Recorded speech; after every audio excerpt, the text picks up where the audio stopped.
সাংবাদিকদের পেশাগত নিরাপত্তা অবশ্যই প্রয়োজন এবং দীর্ঘ 17 বছরের বেশি সময় আমরা দেখেছি সাংবাদিকতা করা খুব ডিফিকাল্ট ছিল।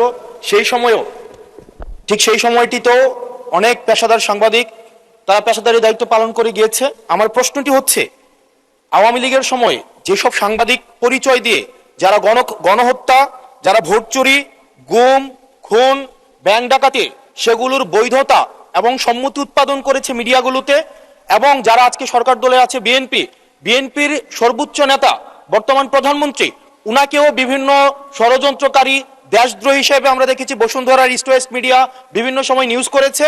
এবং আজকে যারা বিএনপি এবং জামাত আছে আমাদের এই সংসদে তাদেরকেও বিভিন্ন সময় তাদেরকে হত্যা করার সম্মতি উৎপাদন করেছে কিছু মিডিয়া এবং কিছু নামদারি সাংবাদিক।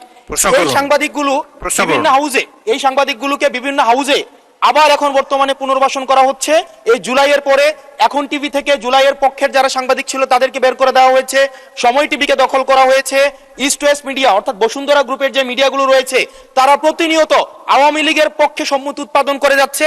গতকাল মাইকে ঘোষণা দিয়ে ছাত্রলীগ ছাত্রদলকে নোয়াখালীতে মাইকে ঘোষণা দিয়ে পিটিয়েছে, সেটাকে উদযাপন করতে দেখা গিয়েছে বসুন্ধরা ইস্ট ওয়েস্ট মিডিয়াকে এবং কিছু টকশোজীবীদেরকে।